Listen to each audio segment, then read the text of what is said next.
はい、皆さんおはようございます。マイマイ那覇、施設担当上原、天の声を担当しております。よろしくお願いします。これから、配信始めていくんですけども、その前にですね、皆様に、注意事項とお知らせしていきたいと思います。まずですね、こちらの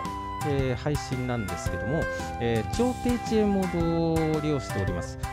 超低遅延モードの場合ですね、YouTube が今現在、結構コロナ禍で、いろいろ利用されていることもあってですね、世界的にちょっとぐるぐるという、要は読み込み中になってしまうという、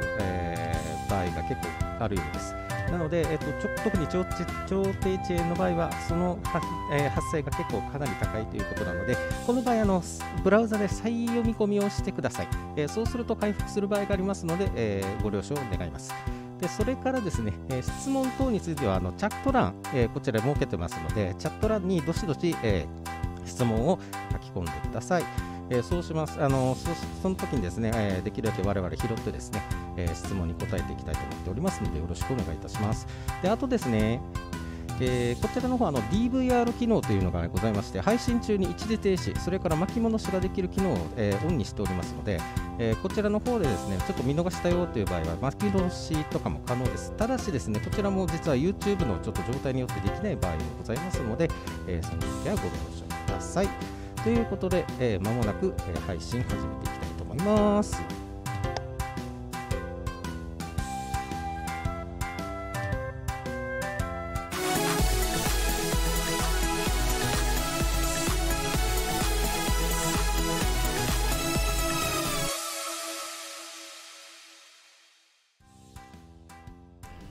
皆さんおはようございます。那覇市人材育成支援センターマイマイ那覇開館記念講座、今日で5回目最終回となりました。那覇市人材育成支援センターマイマイ那覇は、那覇市のリーディング産業である観光産業分野などで活躍できる人材の育成を図るとともに、市民の皆様と外国人の皆様との交流、地域づくりやまちづくりの活動を支援するほか、市民の皆様の学習・交流活動を支援するための拠点施設として設けられました。この4月にオープンいたしましたけれども、コロナウイルスの流行などもありまして、なかなか開店休業の状況が続いておりました。そろそろもう10月にも入り、利用もしやすくなってきたところです。さて、この開館記念講座ではですね、それぞれの先生方をお招きしながら、この間がどういうことをやっているのということを、中心にお話をしていただいたような形です。そして最終回の今回は、この間の一つの目玉であります図書室、この図書室に関連して、沖縄の本、特に郷土を知るための本というのをご紹介していきたいと思います。今日は沖縄本ソムリエとして活躍しておられます宮城和春さんをお迎えして、この郷土を知る本、どんなものがあるのということを皆さんにご紹介をしていきたいな。そしてまたこの間の、図書室を大いに活用していただきたいと思います。さて、この開館記念講座の担当といたしましての古塚の、ご挨拶はこの辺にいたしまして、琉球歴史文化話班学会会長の古塚として、これからは宮城さんと話をしていきたいと思います。よく話班学ってどういう意味ですかって聞かれるんですけど、沖縄の方言で話班学、しべえなりというですね、言葉があります。しべえというとうさぎの口のことを言うんですね。宮城さんうさぎを一緒に暮らしていらっしゃいますから、はい、毎日ご覧になってると思うんですけど、もちろん大好きなこの家族ですので、はい、口がねいつもクンクンクンクンしてますよね。はい、なので、ものが分かったような感じで、聞いていて、あ、そうか、ふんふんふん、分かった分かったということなのかなと。だけど話半額ですから、全部入ってるわけじゃなくて半分しか入ってないで分かった分かったしてるみたいな、まあそういう意味かなと私は思っています。まあそういう意味で言うと私の話の方は、話半分に聞いていただいてむしろ楽しんでいただければなと思います。今日、宮城さんをお迎えしたんですけれども、もう宮城さんウチナ本、いわゆるウチナ本と言われるもの、それから県産本、こういうものと関わってどれぐらいになられます？そうですね、もう最初、僕らのグループで県産本っていうものを、ネーミングっていうんですが、名前つけたのがもう24、5年になるかなと思いますね。じゃあもう四半世紀。はい、ずっと関わってます。なるほど。宮城さん花瓶に魚とかシミのような方で、常に本を持って歩いていらっしゃいます。もう、わずかに5分でも10分でも時間があればこのカバンの中からね、そうですね、本を出してご覧になってます。活字中毒の世界なので、年間に、平均で構わないんですけど、県産本っていうのはどれぐらいの数出てるんですか？その質問よく聞かれるんですけれども、県産本自体として、はっきり言えばわからないというのが実情なんですが、ただ沖縄タイムスが主催した出版文化賞という賞があるんですけれども、それでだいたい毎年ですね300から400冊沖縄関連本が出てるっていう、言われてますね。これは県産本だけではなくて、県外で出された沖縄に関する本、もう含まれてます。ただ例えば市町村から出てる冊子本とかですね、他の個人誌、自費出版ですね、そこら辺はちょっとカウントできないものもあるので、私個人としてはもっと増えるってもっとあるんじゃないかなって気はしてるんですけれども、沖縄本ソムリエというふうに言われていらっしゃるんですけれど、本当にたくさん、沖縄県で全国的に見ても、あるいは世界的なレベルで見ても、その独自の出版文化というのが盛んなところだと聞いてますけど、宮城さん自身は、どれぐらいのペースで目を通してらっしゃるんですか？大体、僕の目標としてはやっぱ年間全てを見たいなと思ってはいるんですが、もう絶対それ無理なので、一応単純計算すると150から200冊ぐらいだと思います。なるほど。ということは大体1日ちょっとで1冊は。そうですね、まとめ読みすることもありますので、そうですね、2日か3日に1冊っていうペースではあります。すごいですね。私なんかもう本当に、1年で何冊読むかという話なんですけどどちらかというと積んどくという方が多いわけですが、沖縄県産本の、位置づけといいますか、宮城さんも関わっておられる、外国との関わりでいうと、特に東アジアの出版界の中でも注目を浴びているというふうに聞いてるんですが、私たちが私が所属しています東アジア出版人会議っていうのがあるんですが、これは東アジアのですね、例えば、韓国の方ですとか台湾、中国、そして香港で日本の、これは国ではなくて地域として参加してるんですが、その中に沖縄も一つの地域として4年前に正式に加盟することができたんですよ。でやっぱりその日本という中でも沖縄は独自の歴史とか文化を持っているし、出版においてもそれではないかということで打診を受けまして、検討してぜひ私たちも入って交流を深めたいなということで加盟してます。なるほど。このマイマイ那覇は、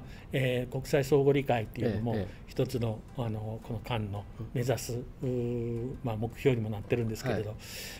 この中で実は宮城さんにも手伝っていただきまして、この図書室にはですね、子どもたち向けの絵本が、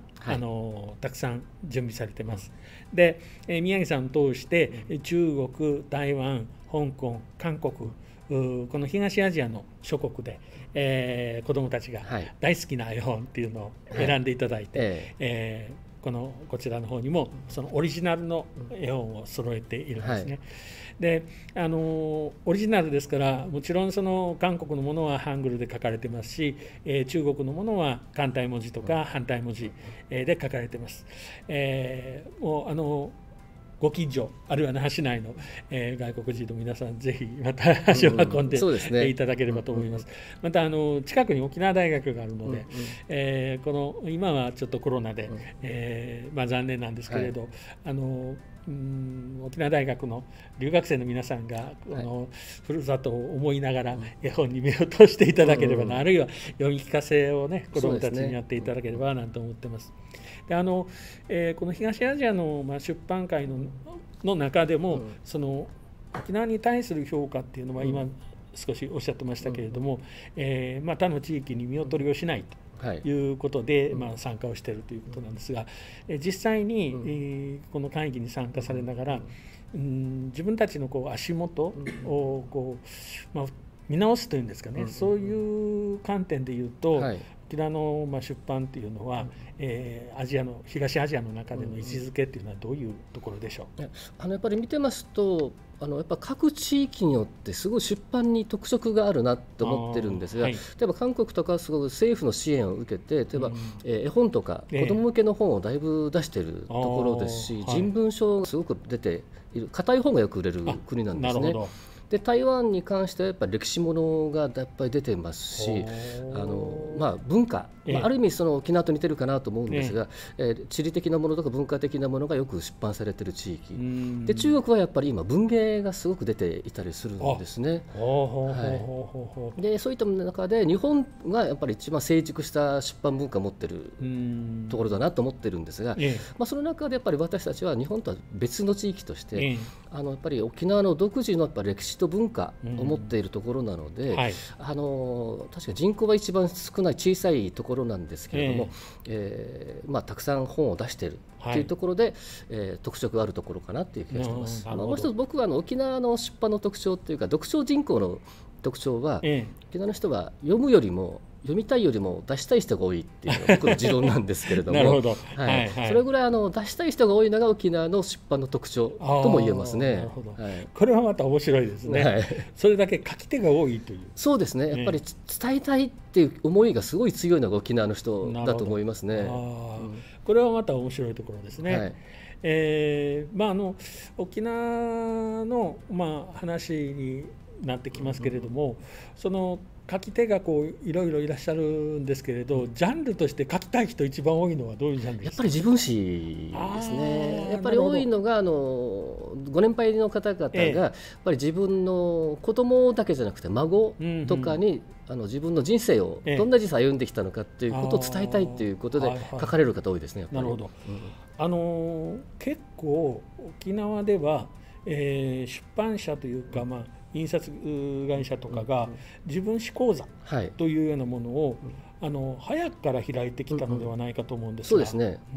自分史は多分あれは30年ぐらい前から始まったような気がするんですけれども、私もいろいろ講師としてやったことはあるんですが、皆さんの熱心にどんなふうにして文章を紡げばいいのかっていうことを学んでいかれてですね、やっぱり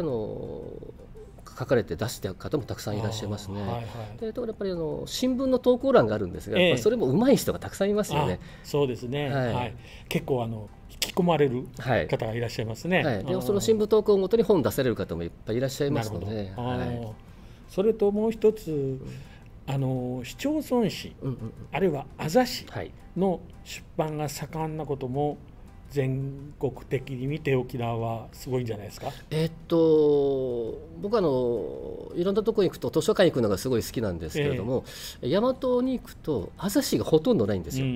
で知り合いの人に聞いてもあざ誌って何って言われたりして、で自分たちのやっぱり足元の歴史にあんまり興味がないっていうのかな、そういったものが多いんですが、沖縄の場合特に資料がなくなったってありますよね。沖縄戦とかで、だから余計自分たちの歴史をいかに残すかっていうことを考えていってるんじゃないかなという気がしますね。あざ誌のブームというと名護志士、中村さんが始めましたね。非常に火付け役になって、そしてあざし作りのハンドブックも作られて、これがわーっと伸びのように広がっていったという気がします。よくですね、言われていたのが、このあざし作りには、先生、公務員、警察官上がりの人は省いてくださいという大体そういう方が中心なんですけど、中心になるんですよね。はい、思い込みが強いからというので、大体これで、この中村さんたちが、つかみをこう取って、そしてちゃんとみんなに平等なあざしの作り方というのを教えてらっしゃっていると思います。今もこの那覇市内でもあざし編集しているところもあると思いますけれども、このですね、マイマイ那覇っていうのは住所的にはあざ上間なんです。で上間はもうすでに立派なあざしを出しておられます。私も編集しました。ですよね。で中今がまだなんですよね。このすぐ隣ですけれども、隣というかここはもうどちらかというと中今地域、小学校のすぐ後ろですから、そういう場所なんですけれども、場合によるとあざしを作ろうかどうしようか迷ってらっしゃるところというのは大体うちなんか歴史ないよとおっしゃるんですね。で私から見ると歴史も文化も非常にこう分厚いものが必ずあるというふうに見ています。今この中今の地域の方も女性方が中心になって自分たちのこれまで継承してきた右岸、これを見直そうというどういう意味があるのか、それからどういうふうな手順でやるのか、どこを拝むのか、それにはどういう理由があるのかということを実は回ることは習ってきたんだけれど、どういう意味があるのかよくわからないということで今非常に熱心に勉強してらっしゃいます。これ非常にいいことだなと思いますね。でそういう意味で言うと、自分史作り、自分を見直す、それを後世に伝えるっていうのもあるんですけれども、地域のそういったことを後世に伝えていくっていうのは非常に大事だと思いますね。で特に沖縄の場合は、1879年の廃藩置県があって、多くの、いわゆる文書類っていうのがこの機会にも一つなくなっているだろうと、それから古く言えば1600年の薩摩の琉球入りの時にそれ以前の文書もなくなっただろうと思いますし、もう直近では1944年からの沖縄戦ですね、これで文書類というのが喪失したっていうのは大きいでしょうし、そうですね。それでも今を生きている皆さんっていうのはもう高齢になっていらっしゃる方々、特に沖縄戦の記憶っていうのが終わりになりますから、後世に何か伝えなければっていう意思は強いと思いますね。やっぱりそれは先ほど申し上げたように沖縄の出版の特徴、著者人口の特徴かなっていう気もしてますね。でもう一つ先ほどのあざしの話もあったんですけれども、私は考察ははっきり言ってまだ必要なくていいと思ってるんですね。ただ記録をきちんと残すことが一番大切じゃないかなっていう気がしてます。やっぱり編集の立場からするとまず記録が残ってないっていうのが一番のネックだったりするので、その記録とイコール僕は記憶だと思ってますので、その記憶をまず残すということが一番僕はあざし作りの中では求めたいところなんですね。最近いろんな、カラオケなんかに行くとですね、1970年代どころか、1980年代の曲が夏メロのところに入ってて、ものすごくショックだったりするんですね。で、そういうことを考えると、このあざの公民館行くじゃないですか。そしたら結構表彰状がこう並んでるんですよ。で表彰状を見ると中には1950年代の終わりのものとかもあるんですよ。ありますね。でその当時の何々地区の大会でうちのあざは3位でしたとかってありますよね。ところが実際にその地区大会という運動会があったっていう記録が他に見出せなかったりすることがあるんですよ。あります。だから意外と公民館に飾ってある表彰状っていうのも一つの歴史としては大事なのかなと思ったりしてですね。そう思いますね。また最近はないんですが学事奨励会ありますよね。あれでもだいぶ表彰されてるんですけども、その名簿さえあればまた面白いことが分かるなと思ったりするんですよね。まだ聞き取りのできる状況でもありますしね。そうですね。で前おろくがある地域の、宮城なんですけども、あざしを編集しているときに、復帰前から復帰直後の水筒本が出てきたんですけども、あれも読むとすごい面白かったんですよ。そうですね。私も今その話しようかと思ってたんですせっかく宮城さんがね、宮城のあざしをね、手伝っておられて、そこで発見されたものですからね、明治の廃藩直後の地図も大事だったので、そちらから先に那覇市の文化財に指定をされたんですけれど、終戦直後から、1972年の5月15日の、施政官の返還ですね、政権の返還のそのまでの水筒簿、僕あれは某先生が、こんなもんどこでもあるとおっしゃったんですけど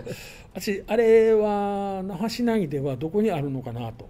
そうですね、僕はちょっと中部のあるところで見たことはあるんですけども、あれ下手すると、その施政権がアメリカ側にある時代のこのなりわいといいますかね、地域の、それを知る上では非常に貴重なもんだと思うんですよ。あれは貴重だと思いますね。で僕はびっくりしたのはあの中に永遠の記述詰まったと思うんですよ。で僕はもう永遠っていうのはもう記録の中でしか、本の中でしか見たことないので、実際使われてたっていうことかな、もうびっくりしたことがあるんですけれども。今こう、視聴者の皆さんの中にも、B 円はね、記憶にある方多いと思いますけど、永遠があって、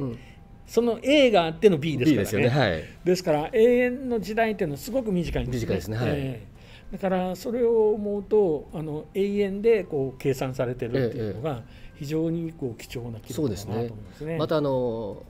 年度切り替えがやっぱり7月で9月か9月ですよね。それが8月に決算ですね。それが復帰の年になると前倒ししてしまうということがありますので、そういったものも分かりますし、また物の名前が最初分からなかったのがありますよね。字がいもって何かと思いましたね。地に点々ですからね。地に点々にがか点々で字がいもって何やろうというね。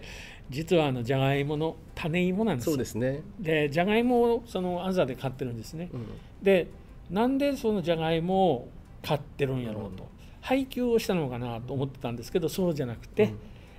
早く育つということもあって種芋を購入して各戸に配って、みんなで、それを生産してたということですね。そうですね。あれも面白かったですし、鶴丸マッチですね。マッチの表紙色がすごく多かったですよね。大きい箱のマッチですね。これは当時はタバコを吸う方が非常に多かったということで、集まりには必ずこのマッチが必要だったという、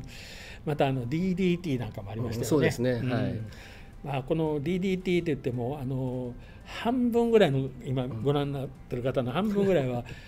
ておっしゃるかもしれませんが、殺虫剤です。戦後すぐは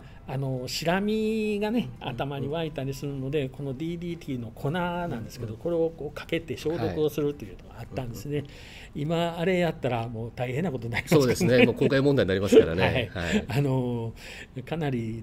シラミが死んでしまうぐらいの強い毒ですから、よくあれ吸ってたなと思いますけどね。そういう時代もあったということで、こういう地域資料、これがまた発掘されてくるというと、これをまた活字化して記録していくというのも非常に大事なことだと思いますね。なので、各地域、こんなもんはないけどなというふうに思われているところでも、どなたかのうち、例えば昔会計なさってた方のうちにその会計簿の写しがあったりとかということもあるので、こういうのが発掘されてくると面白いなというのを思いますね。でこの地域も中今も非常にこの地図を見ていくと、整然とした集落なんですね。で整然とした集落で、御嶽があって休憩があってというこの並び方がですね、これはもう本当に18世紀のこの山陽の風水のですね、影響を受けて作り直された集落だなというのがよくわかります。で、その一方で中今にはちゃんと古島という地名がありまして、ね、ここから言うとちょっと西の方になるんですけれども、歩いて2、3分のところですけど、古島という地域があって、これが一つのポイントですね。元の集落があって作り直された集落が今に至っているという、これは非常に分かる。でまた周辺の集落を見ていくと、国場なども作り直しただろうとは思うんですけれども、ちょっと中途半端に作り直してるのかな。ちょっとまだ昔の面影がだいぶ残ってますよね。で極端なのが敷名と上間ですね。敷名と上間はびっくりするぐらい、旧体以前たるというか、18世紀以前の、集落の形態を残している。もうこれ那覇市内はおろか、沖縄県内でもちょっと珍しい、ちょっと珍しいんじゃないかなと思いますね。そんな感じがしますね。でこの先週、歴史博物館の外間さんに、回し地域の歴史と文化についてお話をいただいたんですけれども、この場所っていうのは地図を出して那覇市内の見せていただいたんですけど、もう半端の半端そうですよね。ここも那覇なのぐらいの半端なんですけれども、その分いろいろな地域に開かれた場所だと思いますね。この南回しの地域っていうのは、そしてまた、歴史的にも古い地域で、黒板にうずんびらという、民族芸能が伝わってますけど、中今にも昔はあって、この辺では有名な、踊りなんですが、定期的にやるもんじゃなくて、あざの塗り立て競争を今の市民体育館のところですね、あそこで王様がお出ましになって三七からご覧になる前でやるという、特殊な行事、それに勝って、非常に整える、速さ勝負じゃないんで、上等にできるかどうかなんで、上等にできて褒めてもらって、もう我を忘れて喜んで帰ってくるという踊りなんですけど、中今もこういうのに参加してたんだなと思うと、なんか嬉しくなりますよね。そうですね。自分史を作っていったりとか、あるいはあざの歴史とか身の回りの歴史のこと、これをまず調べてみようかと。で例えば自分が生まれた年にどんなことがあったのとか、そういう時に私が、まず手にするのはこれ沖縄大百科事典の別冊です。これなんで別冊なのっていうのがあると思うんですけど、実はこれ別冊に年表が入ってるんですね。で、ちょっといろんな大人の事情があるんで中身見せられないので背だけなんですけど、年表が入っていて、これが今ちょうどこれができたのが1983年に出版されてますから、ここにあるのは1981年までの、残念ながら年表なんですけど、かなり詳細なんですね。でこれを見ながら自分の生まれた日がここにあるかななんて、いうこともチェックしてみるといいなというふうに思うんです。で今出ましたのでよいしょ、こっちが本体の方の上中下となっていくんですけど、これ宮城さんこの沖縄大百科、1983年、私が、ちょうど、大学院に入った年なんですよ。でその年に、当時ワンセット、全4巻、全3巻で別巻付きの4巻に、地図とかおまけがついて、地図も優れものなんですよね。ですね。あれ当時のやっぱり地理の流大や国大など地理の先生方が監修して国土地理の地図にさらにまた見直しも加えられたりしたもの、そういったおまけもついて、なんと販売特価3万円で当時は。3万円ですか。5万6千円じゃなかったですか。予約の方に限って3万円だったんですよ。あれ限定でしたよね。そうなんですよ。定価は5万6千円でしたね。定価5万6千円か、そうか、僕勘違いでしたね。でその3万円が、はい、私当時月3万円で暮らしてたんで、はい、非常に工面するのに苦労した覚えがあります、なので今も私はこの沖縄大百科っていうのを大事にしていて、で百科事典を読むという、無茶なことをしまして、この上巻の1ページから、自分に関係あるか関係ないか関係なく、私民族学の出身なので、それとは関係なく1ページ1ページ片っ端から読んでいった覚えがあります。どんだけ暇やねんって話ですけど、時間があったんですね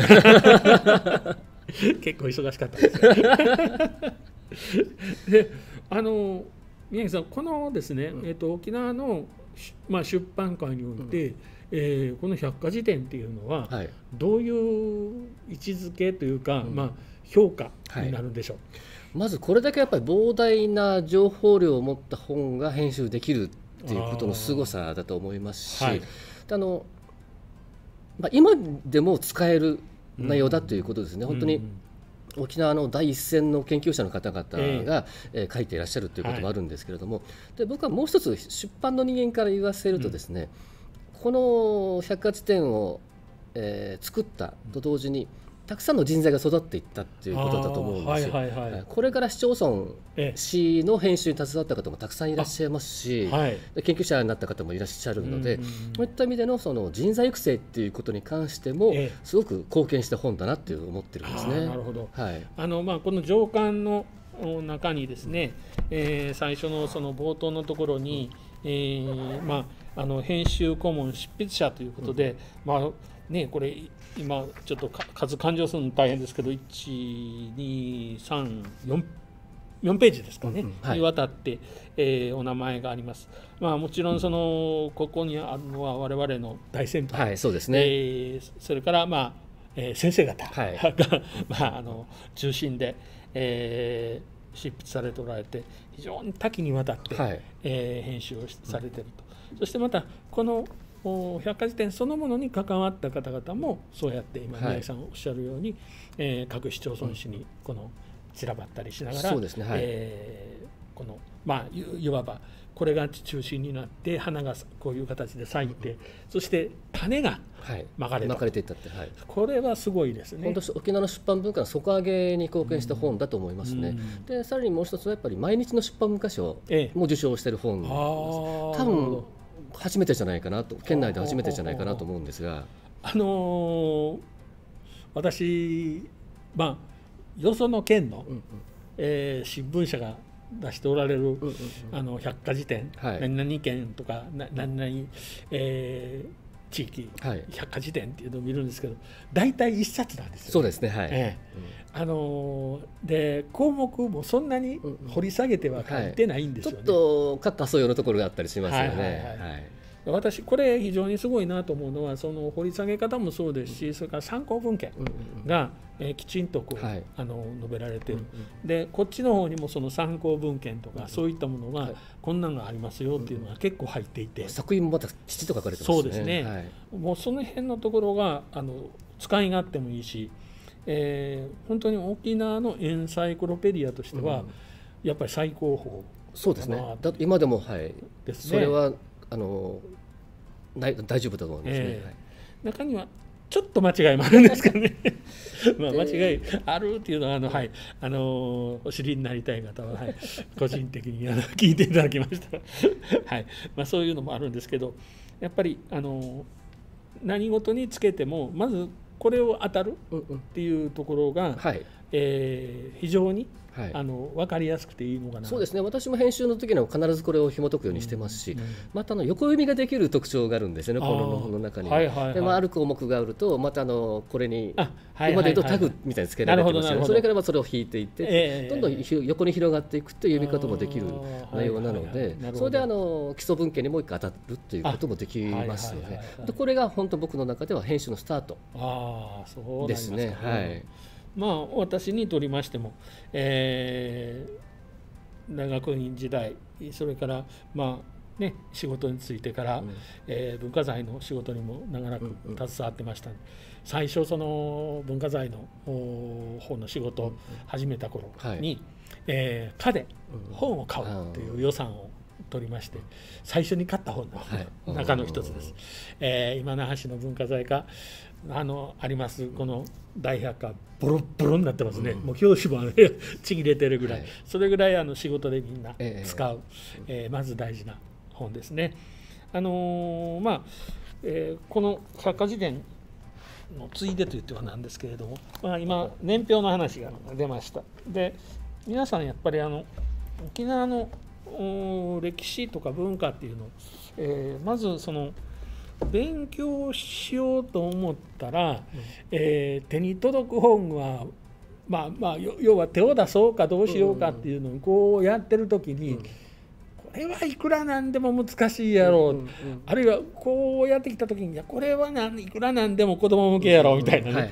そういうその迷いというのが皆さんおありになるんじゃないかなと思うんですよ。宮城さんは最初、沖縄の歴史に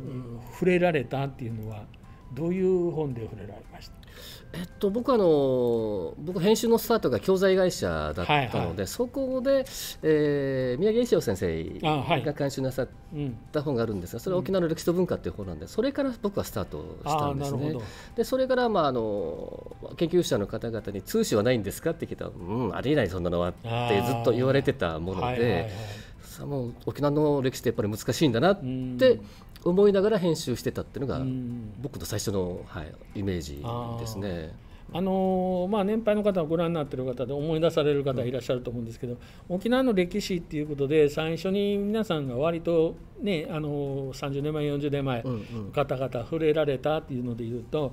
中原善中先生の沖縄の歴史という教科書、文教図書が出してですね、あれを学校で入って渡されてもそれで終わりという、教科書なんですよ。教科書なんですけれど、渡されて終わりという、開けたことなく、翌年の、3月の終わりには新聞と一緒に区切られて出されるというですね、非常に悲しいですよね、本だったというふうに聞いてます。で実は私はですね、沖縄の通史を勉強しようと思ったのが高校の時です。で高校の1年生の時に、沖縄に初めて来て、でその秋に当時クラブ活動が学科の中に入ってたんですよ。でそこで歴史クラブに入ってたもんですから、沖縄の歴史について発表しようということで、発表しました。で、当時私兵庫県の西宮市の高校に行ってたので、そこで大阪の宮古島区にありました沖縄関係資料室、西平主生さんが主催されていた、そこを知りまして、西平先生のもとを訪ねました。で紹介してもらったのが東春長先生の沖縄の歴史だったんですね。高校1年生にとっては大変噛み応えのある本で、あれは難解ですよね、それ歯がボロボロになってるから大変難しかったんですけど、比嘉先生の本の本当の難しさというのが出典が書いてないという、これが一番難しいところで、後々物事が分かるようになってくると本当に難しい本だよなというのが分かったというですね、そういうエピソードもあります。高校1年生にとっての当時ちぐさ書房でしたかね、出てましたけど2500円というのはまたこれもきつい、お小遣い1000円の時代でしたので、大変厳しいものがありましたけど、なんとか工面して手に入れて、半分読むか読まんかぐらいで枕になったようなそんな覚えもあります。で今宮城さんおっしゃったように通史といえば、歴史的な本っていうのかどうか分かりませんけれども、例えばその間敷菜安公の、沖縄一千年史とか、それからその後にも新興沖縄一千年史っていうのがあったりします。でただ今のその比嘉先生の、沖縄の歴史もそうなんですが、言うならば一般の方々が手に取って気軽に読むにはちょっとですね。また偏りもやっぱりあります、時代的な偏りもすごくあるので、まあちょっとやっぱ表現も難しいっていうのがありますから。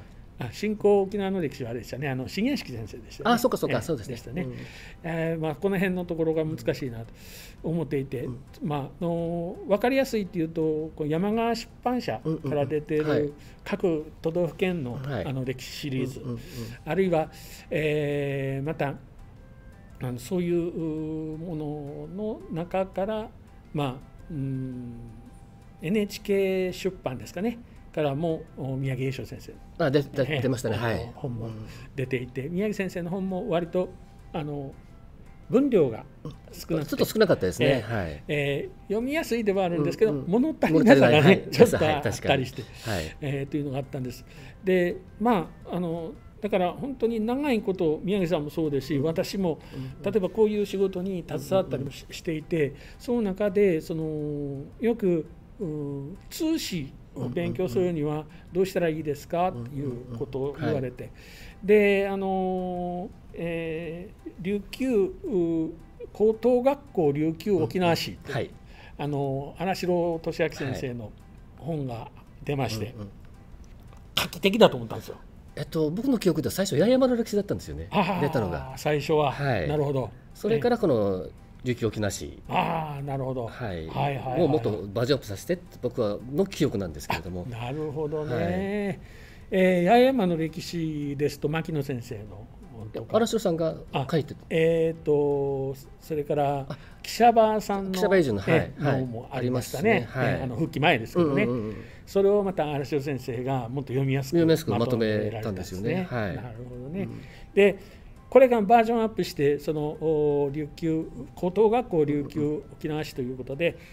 高校生たちがこの教科書として使えるような、形で出していただいた。これが非常に分かりやすくて読みやすくて、親しみやすいというのがあって、ちょうど那覇高校の向かい側に聖光書房さんというのがあって、今こちらの方に来ておられるんですけど、懐かしいですね。聖光書房さん行ってくださいと言って買った覚えがあります。それが高等学校琉球沖縄史、最初に私が手にした印象でした。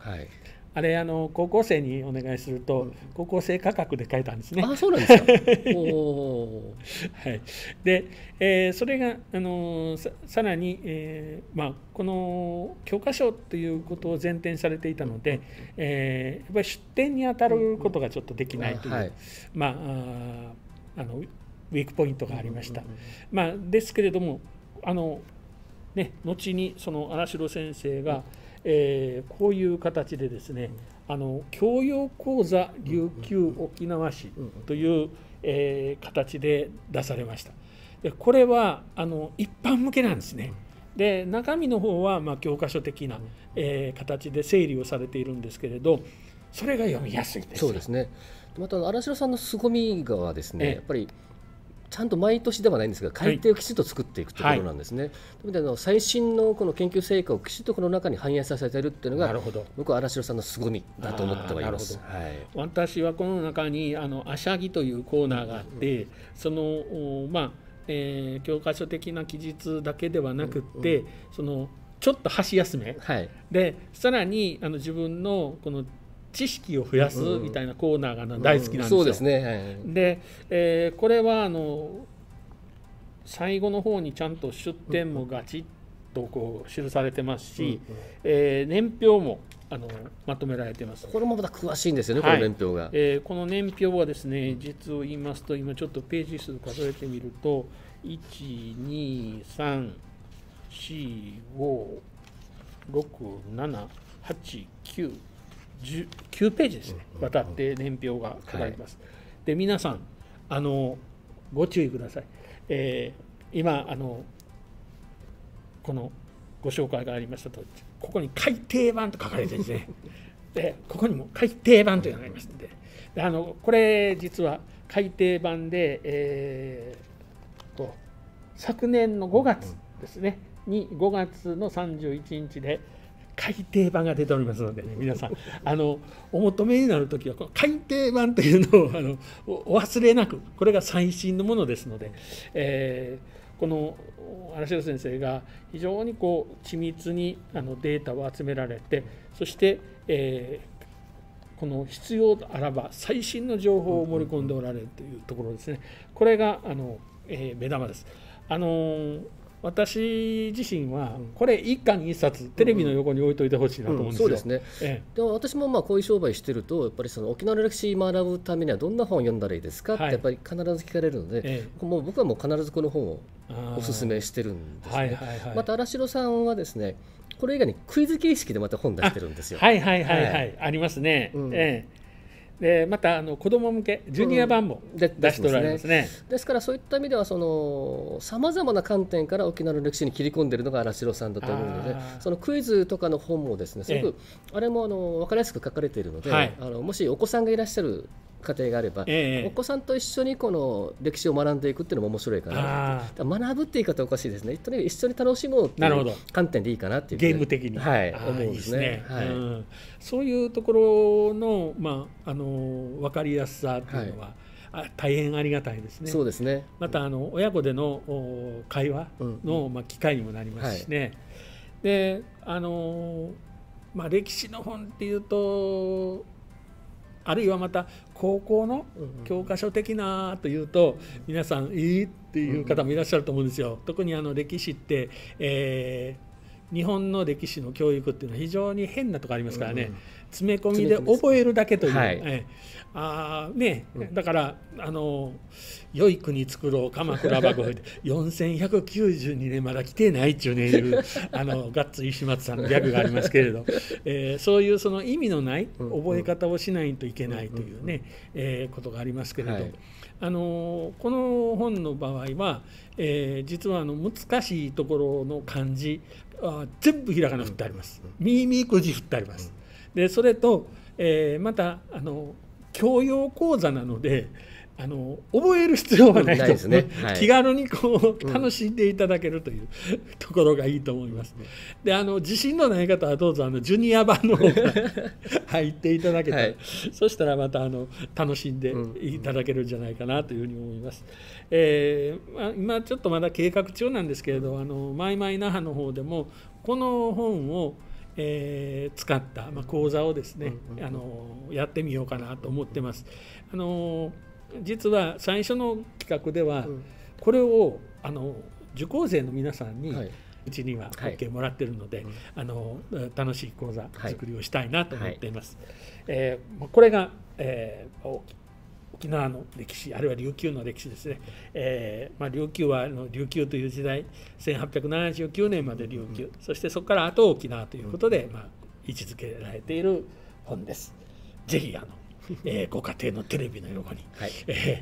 お願いします。また編集的な立場から言うと、荒城さんいろいろな本を出しているので、またちょっと違う出版社から版元から出てることがあるんですね。なるほど。それって編集者の観点っていうんですか、興味の具合が分かったりするんですよ。なるほど。編集本値が違ったりするので、同じ著者でも同じ歴史の本でもこんな風な内容が違うんだっていうこともですね、レイアウトも含めて、それを楽しんでほしいなって気がするんですよね。あくまでも活字中毒のこの編集者ならではの視点かもしれないんですがいろんなその編集の仕方があるということと、それから一家に一冊必ずあったという、テレビの下とかね、こういうのがあるんですよ。皆さん覚えていらっしゃいます？はい、沖縄のこれは沖縄の祭りの方なんですけど、月刊沖縄社さんのシリーズで歴史と文化のものですね。で、中は写真とか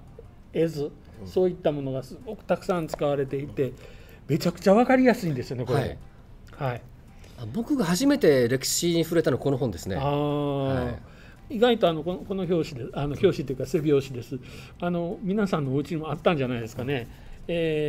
大体おじいおばあのうちにありましたね。復帰前からシリーズが始まったと思いますね。このですね、今持っている沖縄の祭りは1974年の6月1日の発行ですから、復帰前ですね。74年って復帰してますね。70年、そうですね、2年後ですね。2年後ですね。2年後ですね。6月1日ですから、この2ヶ月後に私が沖縄に初めて来るんですね。はい、8月の、1日に来てますんで、このカラーシリーズ第1巻が沖縄の歴史、第2巻が続沖縄の歴史、で第3巻が沖縄の伝説と民話、そして第4巻が沖縄の怪談、で第5巻が沖縄今と昔、そして、これが第6巻ですね、沖縄の祭りということで、このですね月刊沖縄社のカラーシリーズっていうのは、今ちょこっとその歴史に触れる子どもたちが触れるいい一冊だったというお話だったんですけど、その他にもこう文化についてもいろいろと紹介をされていますね。伝説、民話、怪談、大正、明治、大正、昭和で、沖縄の今昔、戦後もですね、修繕直で写真をふんだんに、でこの沖縄の祭りもそうなんですけど、宮城さんにとってその月刊沖縄社のこのカラーシリーズっていうのは、宮城さんにとって、あるいはまた沖縄の出版の、歴史といいますか、その中での位置づけはどんな感じでしょう。この本がですね、僕の記憶では本当70年ぐらいからスタートしているような気がしてるんですけど、他の県にはない独特な営業スタイル、直販制度って言って、営業マンが学校とか保育園とかじゃなくて各家庭にも訪問して売ってたんですよ。それが多分各家庭に普及していったっていうことがあるんですけれども、これが後々にその沖縄の出版の特徴の大型本、1万円以上する本をまた各家庭に持っていくっていう先駆けになった本なんですね。でこれが爆発的に売れて、僕らの中ではもうこれ都市伝説なんですけど、月刊沖縄社は別荘を建てたっていうこれ坂田さんに聞いたことあるんですが、ふんって笑って何も答えてくれなかったんですが、作田さんというのは社長さんです。でこれがですね、ご家庭に持ち込まれて、要はその普通に、皆さんがこう開いて、買っちゃうっていう意味が分かるんですよ。っていうのはものすごくビジュアルなんです。絵と写真がすごくたくさん、盛り込まれているので、分かりやすい。分かりやすいですね。当時としてもやっぱ画期的な内容だと思うんですよね。分かりやすく歴史とか民族、文化を解説した本っていうのは本当初めてじゃないかなって気がするんですよね。全国的なレベルで見ても、こういう本って私自身そんなに出版に精通してるわけでもないし、なんですけれど、あんまり見たことがない。僕の中でも見たことないですね、こういうシリーズに関しては。いろんなところがそういう祭りに関したり歴史観出してはいるんですが、なんかやっぱりガイドブック的な流れになっちゃうんですよね。そういった意味で先ほど申し上げた作田さんの編集としての力量がものすごかったんだなっていう気がしますね。那覇市内の図書館にもこれはあります。マイマイの方はまだこれしかないんですけど、これからまた出てきたら揃えたいなと、今更ながらに思っちゃうんですね。揃ってほしいですね。また編集者のもう一つの観点からいくと、図書館に行ってボロボロになってる本を見ると嬉しくなるんですよ。なるほどなるほど。本当もっと買ってほしいな、改めて買ってほしいなっていうのもあるんですが、そういうふうにボロボロになってるってことは読まれてるっていうことなので、やっぱりこの月刊沖縄のそのシリーズはやっぱりボロボロになる確率がすごい高いので、やっぱそれだけ今でも愛されてるんだなって思うんですよね。そういう意味で言うとこのシリーズ、また皆さんのご家庭のどっかにあったはずよっていうのはですね、おばあのとこにあったはずよとかね、それを見てほしいなと思う一冊です。で、那覇市の今中でお話ししますと、ちょうど来年で那覇市って100周年になるんですけれど、これですね、1979年に出された那覇100年の歩みという写真集です。で、この写真集が出されて、そして、来年にもまた100周年記念誌を今作ろうということで、取り組んでいるところなんですけれど、これも実を言うとその当時としては、画期的な内容というか、写真集なので、これは身内のなんかちょこっと見せてもいいかと思ってるんですけど、写真を非常に多用して、はい、写真に、歴史を語らせる、はい、そうですね。もう那覇市の編集室、編纂室から始まってるんですけど、その写真の、資料の量とかですね、そういうのもこう反映してるのかなというふうに思います。はい、で、この中で、特に戦後史、一番これで見ると新しいところっていうのが、明戻の那覇、これから21世紀の展望というのでこう締めくくってるわけですね。締めくくってるんですけど、もうすでに私たち21世紀に入っているわけです。で、那覇って琉球処分からこれは交通方法の変更までっていう副題がついてるんですけれど、これ一冊見るだけで私はそのビジュアルに訴えてくるものの中からですね、こんなにも短い、言うならば100年って言ったら、人間長生きな人は100年って当たり前の時代という今言われてるじゃないですか。でその一人の人生が100年いく間に寒風言ってた人が飛行機に乗るというですね、そこまでこう文化がこう変わっていく。で、歩いていくのが当たり前だったのが、極端な話すれば家族一人に一台車を持っているっていう、そう沖縄のモータリゼーション、そういうようなことも考えていくと、この中にこう出てくる写真ですね、絵図っていうのは那覇のみならず、この、私たちのですね、沖縄県の変貌が、手に取るように分かるんじゃないかなと思うんですが、どうでしょう。私やっぱり那覇ファン中としてですね、まずこの本を手に取った時にまずびっくりしたのが、那覇が本当に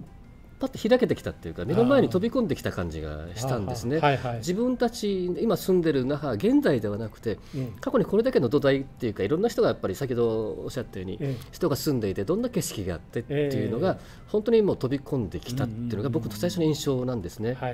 で編集的なもう一つが言えば、この本をもとにこの写真があるんだって、これはぜひ本で使いたいなということで、多分だいぶ那覇市には掲載許可が寄せられたんじゃないかなと思うんですね。そういった意味では出版においてもすごく貢献をした本だと思いますね。今でもやっぱり、色あせない、今でも僕は何かの時に弾いたりします。これも今ちょっと皆さんにお願いがあるんですが、那覇市は、来年100周年ということで100周年の記念誌編纂してます。で那覇市にはいっぱい写真があるはずなんですけど、実はこれから後の写真ですね、1980年代から2000年代にかけての写真があんまりないんですよ。なので、今新しい写真掲載するのどうしようか困ってますので、皆さんどうぞ秘書広報課の方にこんな写真使えないかというのがありましたら、ぜひご継続いただければと思います。よろしくお願いします。この場を借りて、それとですね、宮城さん、このですね、開館記念講座の中で、第2回に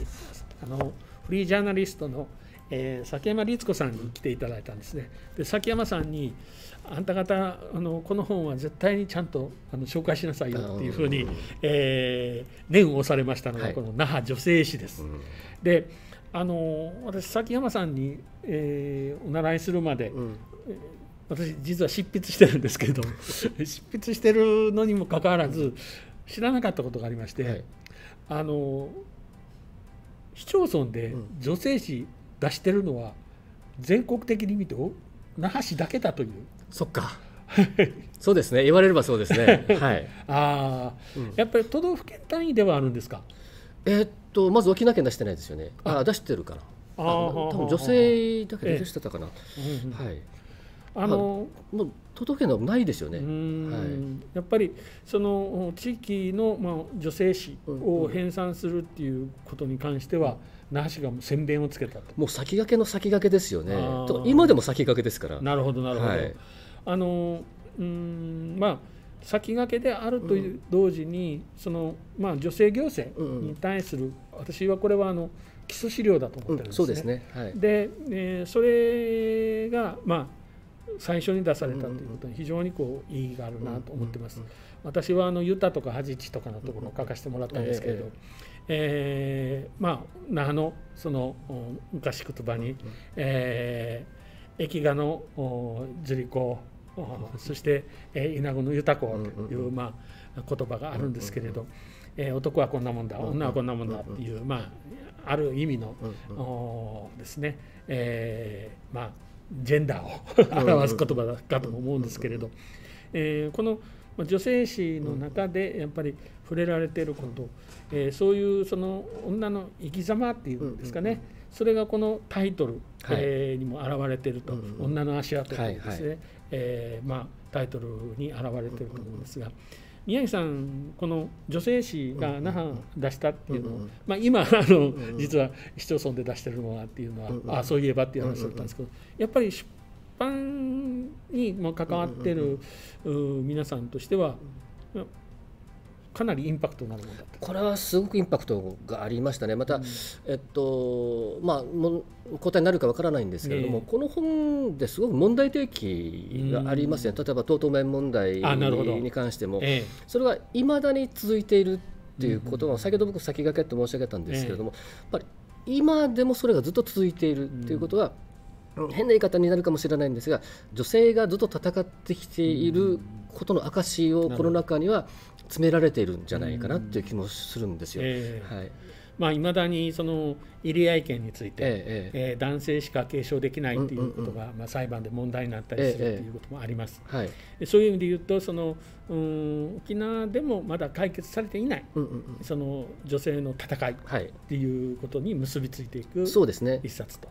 で歴史的なことを言うと、前韓国のソウル大学の教授がこっちに来て、那覇の歴史博物館案内したんですが、でそれで過付資料を見てもらったんですが、彼がびっくりしてたのが、女性の名前がしっかり書かれているっていうことだったんですよ。韓国には族譜っていうのがあるんですけど、その中に書かれてるあるんですけど、本当かどうか分かんないっていうか、書かれてないことも多いっていうことで、琉球のその女性に対する視点っていうのはものすごい高かったんだねっていうことを言われたことがあるんですね。でそういった歴史的な経緯があるのにもかかわらず、また明治以降、民法によって女性の地位がまたちょっと低くなったところもあると思うんですけども、そこら辺もしっかりこの本の中に書かれているということも含めてですね、やっぱり僕は逆に男性特に年配の方々には必須の本じゃないかなという気がするんですよね。稲具や戦の幸梅といって、沖縄ではその女性の地位というのは非常に、霊的な意味を含めてですね、高いというのがありました。女性の役割、男性の役割ってジェンダーというのもあったにはあったんですけれども、その中でもやっぱりうない神というですね、女性の役割、男性を守るんだという役割というのはいかにその古い琉球の社会の中では重要だったかというのが分かるんですが、これがこの時代とともに変遷をして明治以降、特に女性の位置づけですねが民法上もそうですしおかしくなっていく。でその中でその戦ってきた沖縄の女性たち、あるいは那覇の女性たちの生き様っていうのがこれによく出てると僕は思いますね。そうですね、今、女性の話の中で家父の話が出たんですけど、家父というのは、沖縄には琉球の時代に士族というのがいて、その士族であることを証明するために、いわば家系図だけではなくて履歴書ですね、先祖からずっと履歴書を綴ったものを、士族の証明として持っていたわけですね。身分としてはいわゆる士族と百姓と言われる、この2つしかなかった。でその中でこの士族というのは優遇をされていくということなんですが、必ずしも優遇はされてないんです階層の士族もいたわけですけれど、旧那覇の、氏族の中にはこの中にあるとうとう名の話もあるんですけど、イナグワンス、女の人がその家の立ち口、一番最初の人になるっていうのは良くない、ユタが5つユタのタブーの一つっていうことになってるんですけど、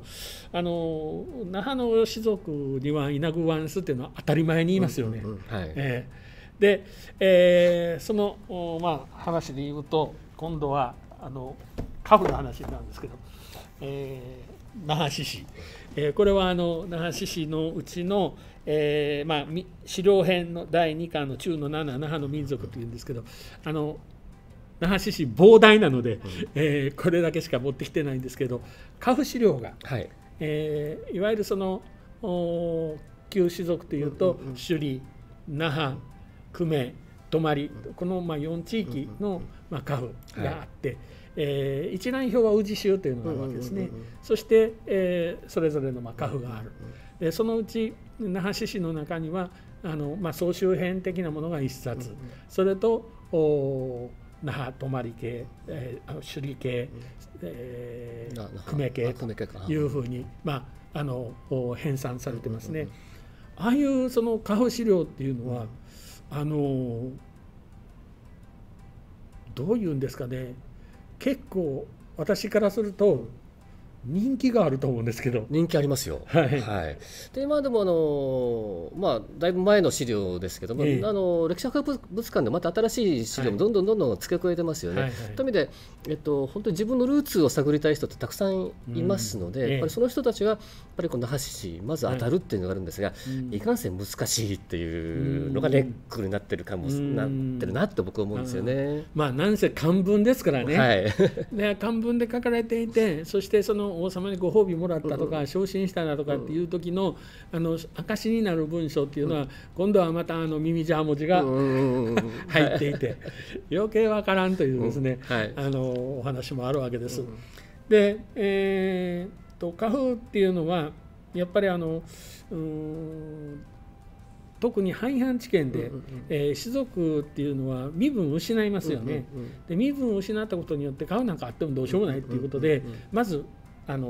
カフの第一次危機だと思うんですよ。でその次がやっぱり戦争でしょうね。去る沖縄戦で失われる。私の恩師も士族の子孫ということで、こう肩からかけるカバンがありますよね。昔のね中学生がやっていた、カバンにそのカフ資料を詰めて、あんたはこれを絶対失っちゃいかんよと言われたと。あんたは死んでもいいけどこれは残せと言われたというですね、そういう話があって、やっぱりカフっていうのは士族としてのプライドを表すものだというふうに思うんですね。でその中でやっぱりこの方は首里士族なので特にそうだったんですけど、一方で那覇士族っていうのは割と冷遇されてたというのでしょうかあまりその厚遇はされていなかったというのもあって、那覇のカフが残りが悪いですね。なかったですよね。やっぱり重々空襲の関係もあるのかなと思ったりするんですけども、ただ先ほど女性の話も出てきたんですが、うちの祖母はうちはもう家系ない系譜がないんですが、あとただ戦争の時に遠目を必死こいて守ったっていう話をずっと聞かされたんですよ。と同時にやっぱり女性たちが家父を男性が戦争で取られていなくなってる時にそれを守ってきたのも女性の役割だっていうことを聞いたことがあるんですけど、という意味でそれを自分の家としてのプライドを守ってきたのも一つは女性の力だったのかもしれないなと僕は思ってるんですけれども、ただそれぐらいやっぱり家父っていうのは大事なものだったのかなっていう、ただ那覇は分かんないんですけど那覇市の歴史博物館、パレットの4階にありますけど、ここが県内では一番家父資料を集めてるもう随一じゃないですか。ですね。またその研究も随一だというふうに思うんですけれど、実際にはいろんな事情、大人の事情があって、その那覇市の中には入れられないものっていうのもありました。もちろんその新発見っていうのは入れられなかったっていうのは当然その時代のギャップがありますからそうなんですけど、そうじゃなくて中にはそのカフっていうのは失敗して左遷をされたというような記事もありますし、中には罪に問われて、寺入り、一番その寺入りで、というので言うと重いのは伊江島のお寺に流されるという、そういうのを命じられるなどという不名誉なことも書かれてるんですね。それで掲載できないというのもあるんですが、それでも、宮井さん実はね芸能の研究者でもいらっしゃるんで、琉球芸能の、淡水 A 型はね、どうしようもないですよね。ですね。淡水か。はい。なぜタバ A 型じゃないんですか。わかんない。そういった事情は淡水 A 型の場合は公開をされているので、どうして淡水 A 型になったのか。淡水っていうのは頭を丸めてお坊さんになられたんですね。それで淡水 A 型というふうになられた。そういうような経緯も書かれている。それいう意味で言うと系図っていうのは、大変面白いといえば面白い部分、興味のある部分でもあります。こういうのはゴシップになるんですけど、ですが先ほど宮城さんおっしゃった通り、一般の方がパッと見るにはとっても難しいものですよね。これなんか簡単にこう手がかりっていうんですかね、自分のその祖先の手がかりを探る良い本っていうのはありませんか。僕は角川から出たこれは西宇寺家系大辞典があるんですが、僕はあれはすごい優れものの本だなと思ってますので、あれは種族だけじゃなくて、一般のこの地名からどの地域にこの姓が多いっていうことも書かれてますので、それ見るのはいいかなという気がしてますね。なるほど。例えば沖縄で一番たくさんいると言われている比嘉姓はどこに一番多いのかと、これも書かれてますし、また種族の場合でしたら名乗り頭がありますよね。それも全部うちごとに書かれてますので、で今の名前は何なんだろうかということが書かれてます。そういった意味ではすごく聞きやすいと思いますね。名乗り頭というのは、例えば昔の県知事の屋良長病さん、向かうという字を書く正氏なんですが、正氏の名乗り頭は朝、モーニングの朝がつくんですね。そういうのを名乗り頭と言います。こういったものも分かりやすく出てますね。角川のこの西宇寺大辞典ですね、沖縄県が最初の方でしたよね。最初だと思いますね。で実を言うと途中で今各県全部出せるはずが出せていないんですよね。そうなんですか。ストップしている状況ですね。やはりそれぞれの都道府県事情がやっぱり沖縄県とは随分違うところがあるので、かなり入り組んでるみたいですね。そういうことも聞きました。さてこの那覇獅子についてもうちょっとお話をしていきたいんですけど、ちょっとここで休憩を10分ほどいただきたいと思います。20分からですね、11時20分から再開したいと思います。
さて、今この那覇市市の話をして、家父の話をしました。那覇市市は通史編ももちろんありますけれども、この、家父資料は資料編の中に入ってるわけです。で今ここに持ってきているのは那覇の民族といって、副題がついてます。でこの副題がついているのは那覇市市の資料編の中でも少ないんですよね。でこれ実はページ数がですね、本編のページ数がよいしょ873ページすごいですよね、はいという、膨大なボリュームなんですね。で、これが、民族どんなことが書かれてるのというと、もちろんそのですね、社会生活、それから衣食住であるとか、あるいは年中行事、それから制業、人の一生ですね、信仰であるとか交通であるとか、そういったものが、これに収められているわけです。でこれがよいしょ後ろの奥付けを見てみますと、昭和54年に今出されたんですが、市町村史の、民族編の中では講師だというふうに聞いています。で、これが最初になって市町村史で民族も取り上げるんだということが、理解されて広まったと聞いてるんですが、目次というか内容を今おっしゃってましたけども、同じように踏襲しているのが多いですよね、市町村において。なるほど。あざ市に関してもこの並びで作ってると編集して多いです。私どもではもう先駆けの先駆けもしょっちゅう言ってますけども、これがなければ本当に今はないだろうなっていう気もするんですよね。で今年県史民族編が出たんですけども、やっぱりこれまでの民族編からいかに脱却するかっていうことを多分考えたので、また新しい民族的なものが載ってはいるんですけども、いずれにしてもこれがもう基本中の基本ということは間違いないことだと思いますね。私が習った頃の民族学っていうのはこういう話で、今はまた都市民族という、新たな視点を加えた分野っていうのが出てきていますが、いわば教科書的な市町村史のですね、民族編としては教科書的な位置を占めたものだと思います。で那覇市内でも各その地域でですね、これからまたあざし作ろうかとおっしゃってる地域の皆さんもぜひこれは一度はそうですね、目を通していただければと思います、ね。やっぱり見本にあるし手本になるし、だと思いますね。で私たちの暮らしの中、那覇市内でっていうのはやっぱりもう都市化が進んでいて、よくわからないけれども BC 持った人たちが数字5からなんで歩いてるかねとちょっと思う時がありますよね。そういう時にこれをまた紐解いていただくと、なんでこの地域でおばさんたちが BC 持って歩いてるかねというですね、また民族地図もありますからね、そういう意味が分かってくる。でこれの付属が、民族地図という地図があります。でその地図はもう戦前の昭和の一桁時代の那覇の民族地図ということで大変人気がありましてね、売り切れなんですよ。残念ながら売り切れなので、それはそれでまた図書館などでご覧になっていただければ、昔のその道がどうなっていたかとか、サーターヤーがどこにあったのか、そういうようなことも分かってくると思いますので、大いに活用していただければと思います。でも今こんだけ都市化が進んだ現在は、元になったあれのその地図自体も民族地図になってるなって気がするんですよね。そうですね。で私はですね、もう一つちょっと那覇市について申し上げたいんですが、那覇市市の面白いところもう一つあります、新聞資料編。なるほど。あれ面白いですよ。今でいうゴシップ的なものもありますし、昔の賃金が出てきたり、議会の答弁が出てきたりということで、明治からもう本当大正昭和まで出てますので、僕はちょっと歴史に興味がある人、ちょっと一口メモみたいなのが欲しい人は、新聞資料編を見ると楽しめると思いますね。私ちょっと不満があって、新聞資料の取り扱い方なんですけど、昔の新聞って面白いんですね。新聞ってこう2つ折られてるじゃないですか。こう開けとこの間というのがあるんですよ。でここ皆さんご存知の通り今手元に新聞あったら広げていただきたいんですが空欄ですよね、当然のことだから、戦前の新聞ってあそこに記事があるんですよねはい、あれびっくりしますね特に、速報みたいなのがあそこに入っていて、で何が不満といって県立図書館とかで閲覧するときに、あそこ半分に切れてる時があるんですよ。開けなかったりしますからね。で前のやつと次のページと、こう一緒にならないんですよ。でそれをこう頭の中で想像するというのは非常に大変という作業があったりして、また昔の新聞文字がすごいちっちゃいですからね。そうですね、それとまた皆さんまたちょっと脱線しますけど、新聞で、資料で活字だけ、紙紙とかには入ってるじゃないですか、本物の新聞に当たってほしいんですよ、広告が面白いですね、コマーシャルが面白いですね、いろんなそのキャッチフレーズなども面白いですし、それからこんなものを売ってたのかという、今では非合法なものも売ってますので、そういうのもまた新聞を楽しむ、これは県立図書館の新聞資料、非常に充実してますので、ぜひそういう楽しみをですね、味わってもらいたいなと思いますね。でさて私たちの民族の話がさっきちょっと出てたんですけれど、暮らしの中で私たちが非常に困ること、特に若い世代30代40代の世代の方々、おばあちゃんがお元気なうちはいいんだけれど、ちょっともうねおばあちゃんがいなくなったりとかしてさあどうするかっていう、特に仏壇のあるお家とか、どうしたらいいのっていう、昔はそのいい式でとかっていう、親戚にも詳しいおばちゃんがいたりしていろいろと習ってたんだけれどという、特に冠婚葬祭ですね、それをどうしますかというのに私おすすめの本がこれなんですよ。那覇出版社から出されている沖縄暮らしの大百科という、これ中ちょっと開けてみますとね、いわゆる、最初は結納から始まるんですよ。で結婚式でそれから、ハネムーンなんかもありますしね、それから人生の祝い事、赤ちゃんを授かった子供のお祝い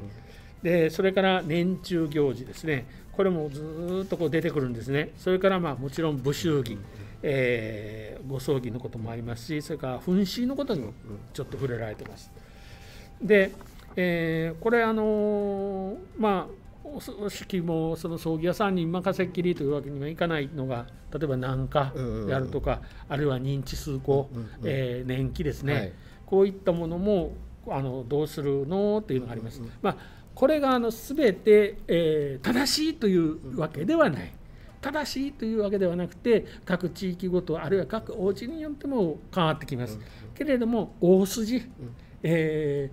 何のその見本もないと憂いあらんどと言われるその憂いがないというね、これがないという、で、これにあったらこんなのがこれに出てたよっていいわったや憂いあらんどと、じゃあどうするんだ、これはねこっちにしてあっちにしてっていうので始まるだろうというので、これこれも一家に一冊あって僕はいいのかなと思ってるんですよ。先ほどおっしゃってましたけども、特にまた今の70代ぐらいの人たちかな、新生活運動っていうのが復帰後ぐらいにあってですね、で昔の風習をちょっともう一旦見直しして簡素化しようっていう動きが、特に地域の方からあったんですけど、そういった意味でですね、その昔ながらのそういった行事的なものが伝わってこなかったっていうのもあるんですね。ですからそういった本が今求められてるっていうことになると思います。これおまけがついていて、沖縄生活便利帳というおまけがついてるんですよ。でこのおまけがまた優れもので、この絵をこう開けてみますと、沖縄祭事カレンダーというのがあって、1月から15日12月までのいろんなお祭りごとも書いてありますし、それから沖縄の行事料理、三枚肉の煮付けというのは、これはなくてはならないものなんですがそれの作り方とかですね、稲ぶどちの作り方とかこんなも書いてあります。でそういうことがこれに全部入っているので、この付録の方もすごく私はいいなと思っています。これ私も、出版された時にすぐ買いました。で何かあるとこれを元にして、話を親なんかと、義理の母親なんかとするんですけれど、逆に今、我々の世代がもうすでに教えなければならない立場になってるんで、なりましたねこれが虎の巻60代の虎の巻というか生活の中での虎の巻になっていくという、そういう面白い話があります。でこれ、どうぞ。沖縄で今だいぶ右岸本って僕ら言ってますけれども、右岸本がだいぶ今人気あるんですが、これもこういったものから始まっているということですね。ここにその右岸本ですね、いくつかこう、持ってきました。ボーダーインクさんがですねこう出されているこの、沖縄のですね、これ右岸の道具と供え物辞典というのがあります。これもいいですよね。これですね、これを岩福さんがきちっとこれまで集めてきたものをしっかり書いてあるって感じですよね。これで見ていると、これのことをうちゃとというんやとかね、花市って何やろうと思ってたら、花市門名じゃなくて花池のことだったで私大和なので、大和から見るとうちのイーフェというのは非常に異風な感じがして、いわゆるそのとうとう名というやつですね、みんなで入ってるじゃないですか。入ってますね。大和町は一人一人なので、そういうのの違いみたいなのもこれをこう見ると分かる。でそれからこれは麦社さんの方から出てる絵で見る右岸365日、沖縄そうですよね、右岸365日あるんですね。やりますね、特に1日15日はやります。他にもたくさんありますね。これにはもちろんそのうさぎむんのどんなものをうさぎるっていうのもあるんですけど、ありがたいのはですね、平うこ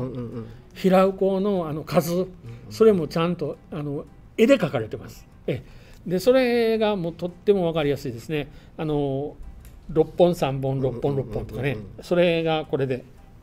はっきり分かります。でこれ絵で描かれてるっていうことが一つのミソだと思うんですよ。そうですね。どうですか宮城さん、平うこを割るの、上手ですか？最近うまいですよ。若い時はしょっちゅう失敗してましたけれども、ただ僕こういう本を読むとうち祖母おばからですね、何でもいいから15本やっておけばいいんだよって言われたんですよ。非常にうちな的な、アバウトな教え方を受けたんですけども、これ見ると違ってたんだなうちのおばはっていうふうに思ったりしますね。ちなみに、うちの配偶者はこの割るのが非常に得意で、小さい時からですね、今も重宝されてます。でも最近線香もちょっと前と変わってきた感じもするんですよね。なるほど。それからボーダーインクさんからもう一冊ですね、沖縄の1年という、これはあんまりこうボリュームがないって言ったらおかしいんですけど、とっても絵で分かりやすいんですよね。子どもたちがこう見て、3月っていうのはどんなことがあるの、それから5月はどんなことがあるのというようなことが書いてあります。もちろんその5月のところには沖縄でいうと数万ボスがあって、から復帰記念日とか、あるいはまた夏の島野菜などが登場するというですね、この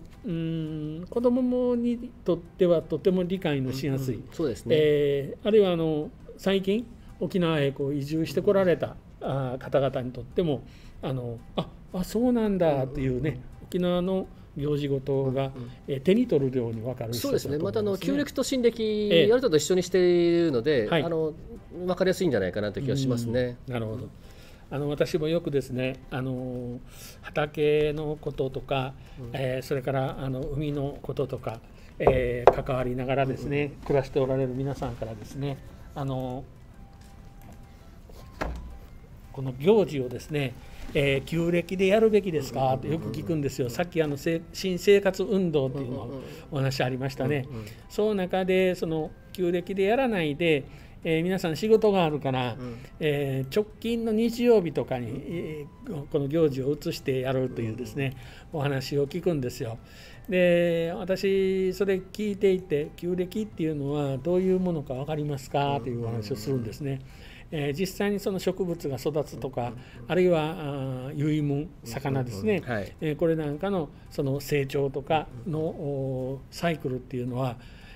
太陽暦ではないですよ、太陰暦ですよ、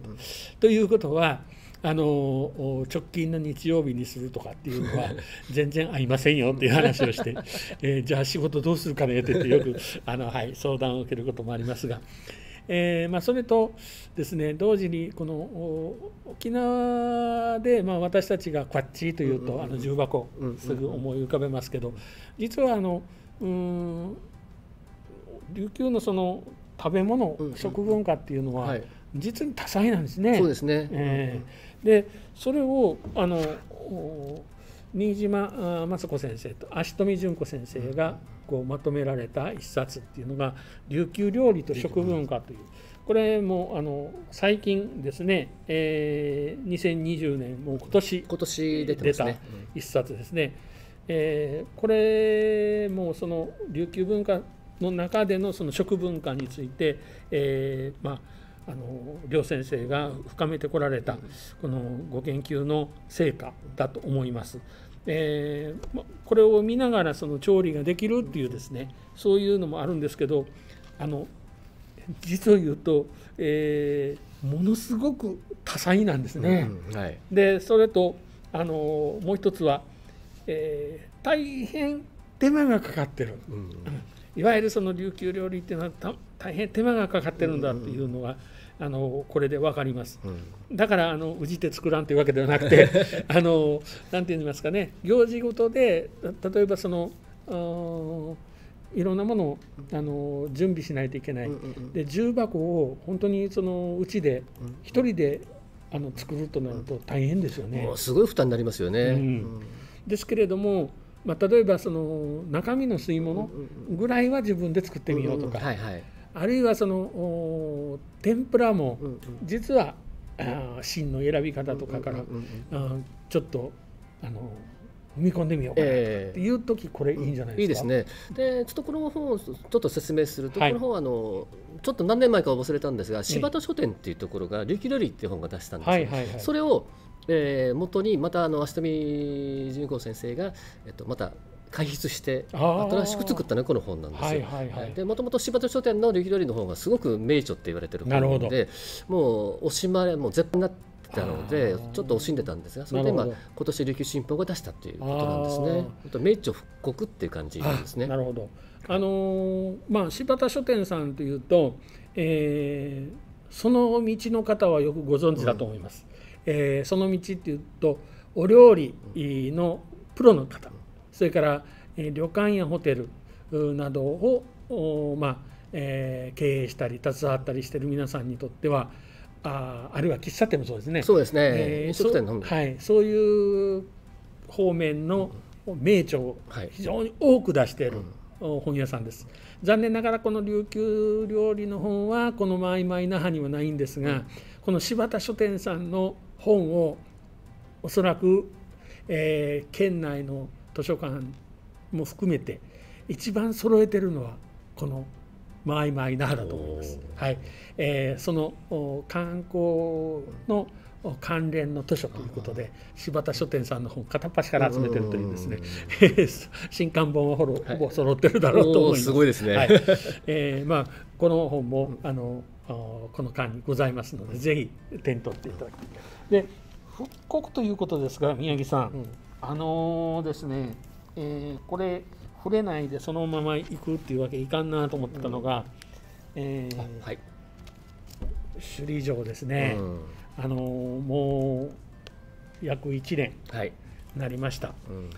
首里城がその昨年の10月31日に、正殿が焼け落ちてしまうという、県民の多くにとっては大変ショッキングな事件だったと思います。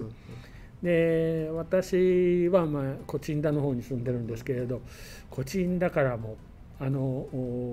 天を焼くような、様子が仰げましたし、日が昇ってからもまだ黒煙が立ち上る様子っていうのが見えました。最初はテレビのニュースの速報で知ったんですけれど、もうとてもショックでしたね。ですね。私もちょっと娘から電話で起こされて、見たらやっぱうちから炎が見えたんですね。でそれからちょっとテレビをつけたらずっと燃えてたんで、ちょっとショックで、夢であってくれと思ってまた寝ました。でやっぱり起きたらやっぱり燃えてたんで、もうちょっと本当僕にとってもショッキングな出来事でしたね。で実はこの、写真集主義上ですけれど、那覇出版社さんから出ています。ここに改訂版というのがあるんですね。もう那覇出版さんが新刊出さなくなってしばらく経つんですが、本当に名門出版社が復活したなっていう感じしましたね、私たちにとっては。実を言うとこれの最初の本はもう少し分厚くて、そうですね、箱に入っていて、で平成の首里城の、復元、多分その記念出版でした。そして今回は、これもう本当にあちここ出来たてなんですけれど、いわばこの首里城が、焼け落ちてしまって、1周年という、時期に、その部分を、加えてまた出版されたという、改訂版としても出されたということですね。これから令和の首里城が、建て直されていくんですけれども、その、先駆けといいますかね、として、こういう経過を経て、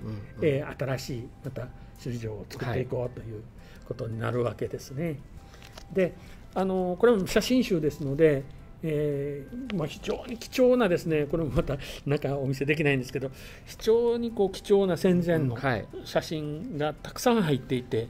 で、そして、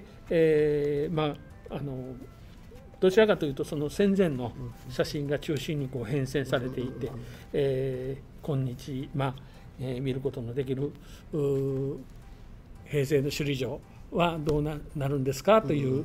ところから始まって、でそれが今回の状況を経て、これ焼け落ちた写真が表紙にも出てますけれど、新しい首里城の復興を願ってということですね。やっぱり老舗出版社らしい内容だと思いますね。さて首里城ということでいうと、平成の首里城の方で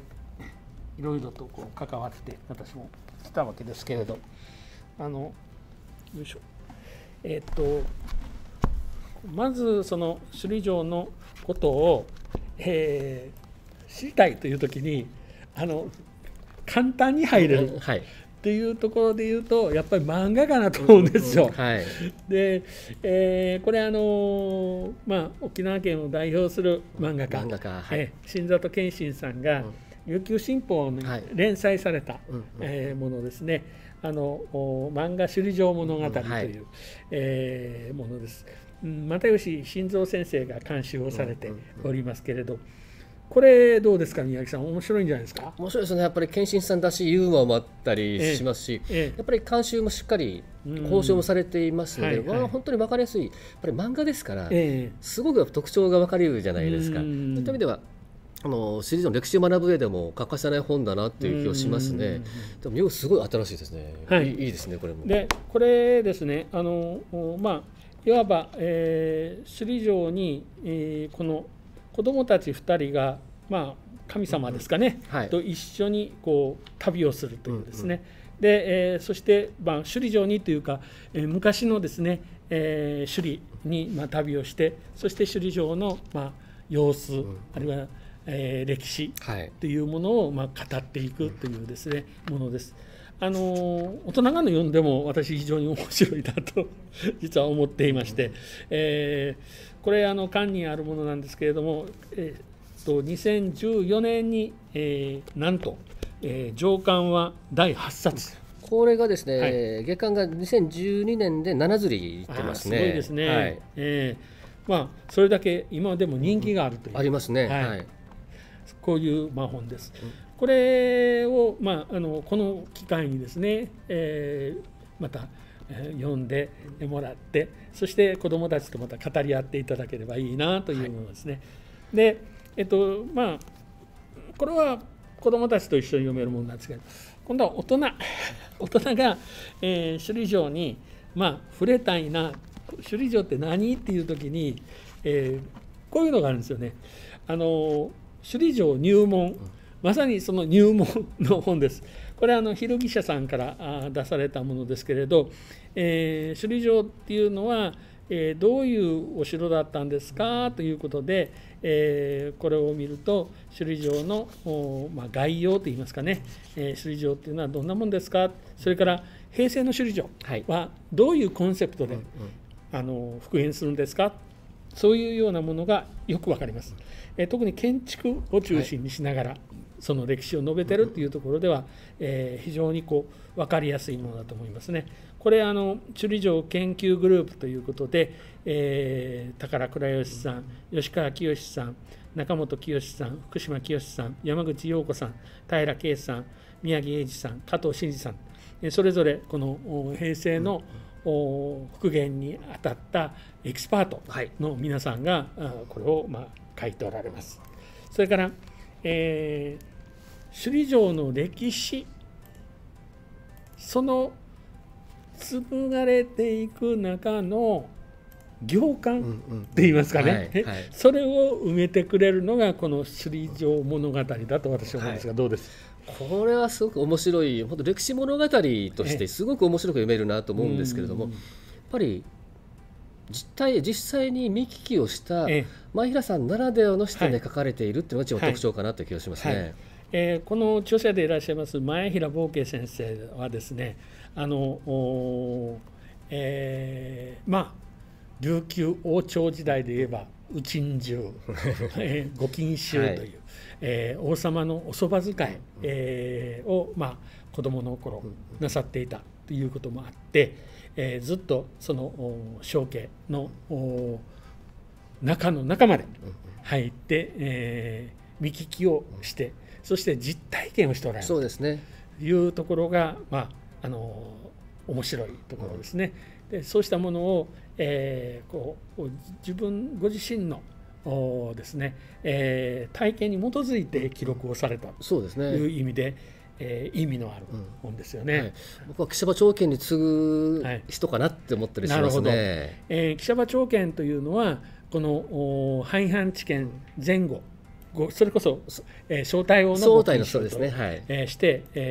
使えて、そして後に東帝随筆という本を表した方です。でその東帝随筆を見ますと、その時期の王様の暮らしぶりとか、そういったものがよくわかる。苦悩ぶりもわかりますよね。そうですね。で、それに匹敵すると僕は思ってますけれども、前平先生の著作です。それと、首里城っていうのは、実を言うと廃藩置県後、どんどんボロボロになっていくと。そしてそのボロボロになっていって、やがては材木として解体をして売られるというですね、道を歩みそうになるわけですよね。そうですね。でそれを救った男の話というこの首里城を救った男、坂谷良之進、それから柳田菊蔵の奇跡ということで、研究家の野々村隆夫さんが、表された本です。これは二来社からですね。これはどういう、これは先ほどねおっしゃってたように、その廃藩置県後というか琉球処分後、やっぱり主がいなくなった首里城がどういうふうになったのか、やっぱり本当ボロボロで、首里区があの時は権利を持ってたんでしたっけ、でそれで、もうちょっと手に負えなくなって、もう売却するということ寸前までいくんですけれども、それを重要な文化財だから残すべきだということで尽力した人たちの物語ですね。当時は文化財保護法というのがなくて、お寺であるとか神社であるとかそういうものは古いものは法律で保護しましょう、そういう制度がありました。そこでその首里城を沖縄神社という神社にしてそれを残していくというものすごいウルトラ C を使っていくんですね。ものすごい苦肉の策ですよね。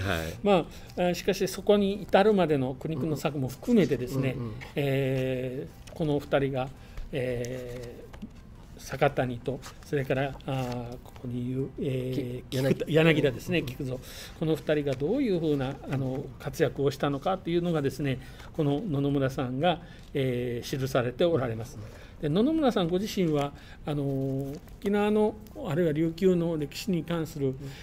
写真であるとか、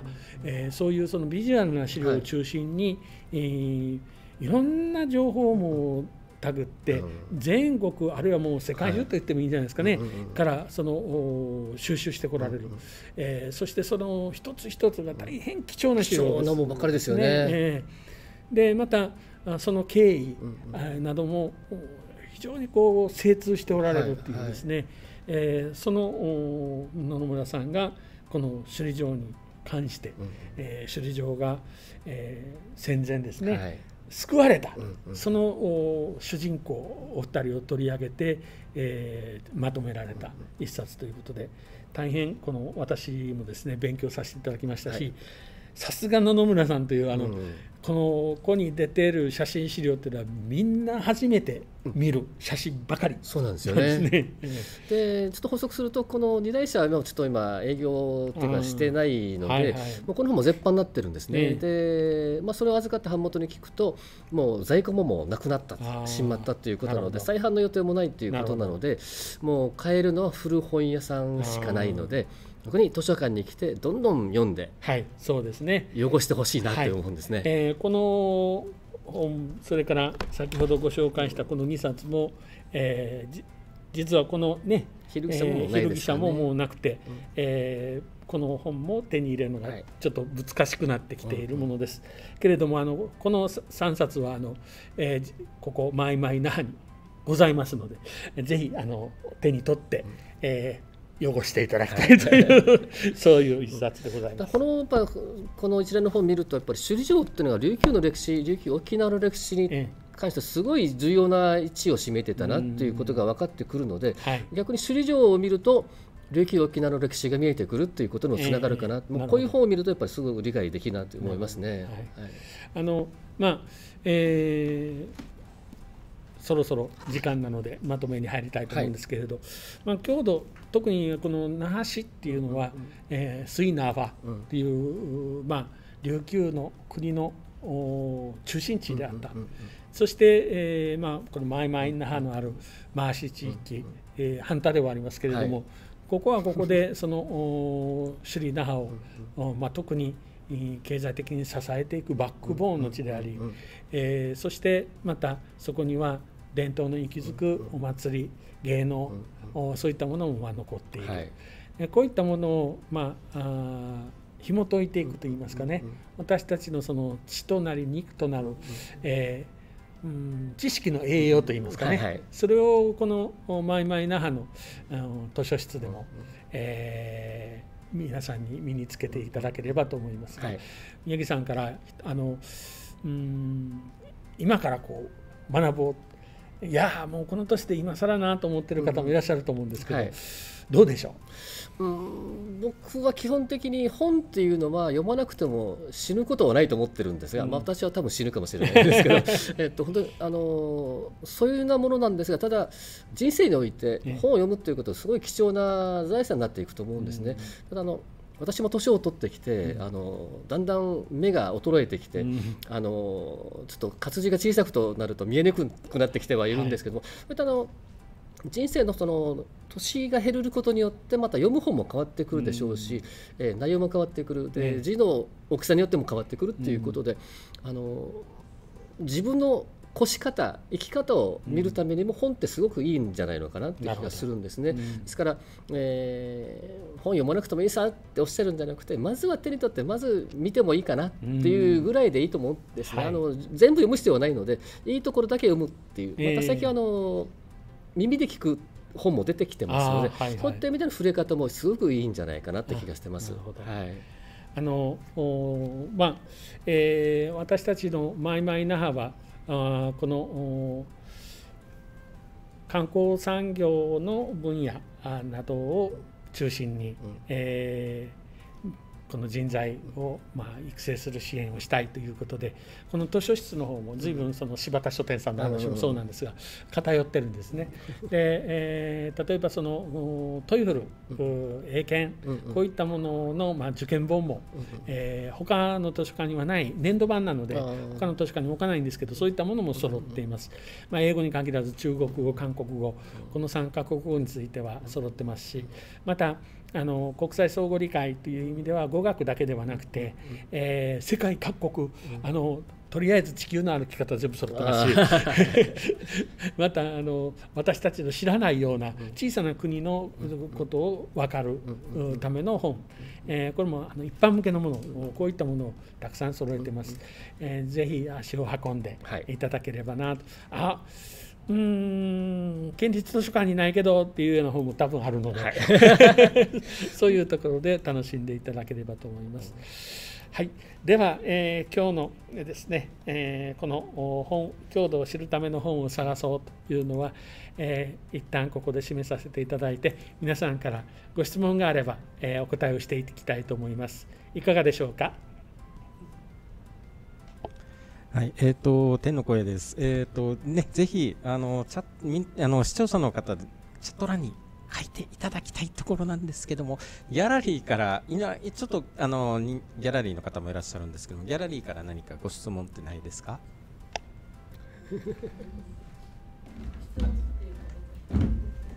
何でもいいですよ。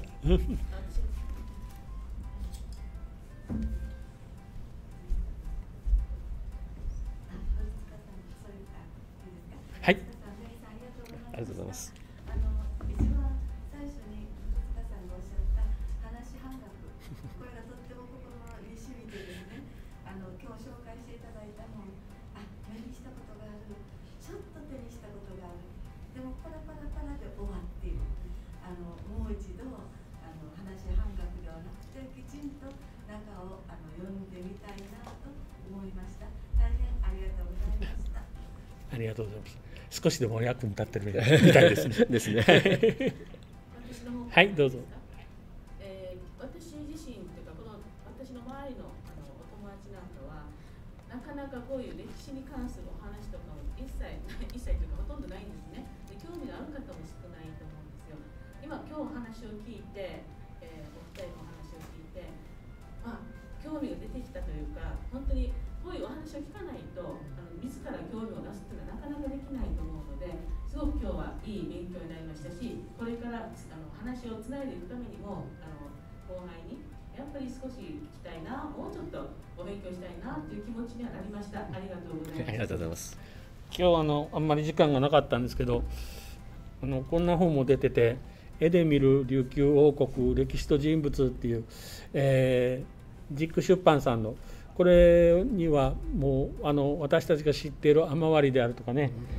それからじゃない絵方とか想像ではあるんですけど絵で描かれてるんですね。イメージ図っていうんですかね。これが楽しい、こういうのも目で見て分かりやすいので楽しい一冊かなと思います。これ結構ねシリーズ化されて今 2,3 冊出てたんですね。ロングセラーになってますよね。で実はこれ、とあるレストランに飾られてる絵を中心に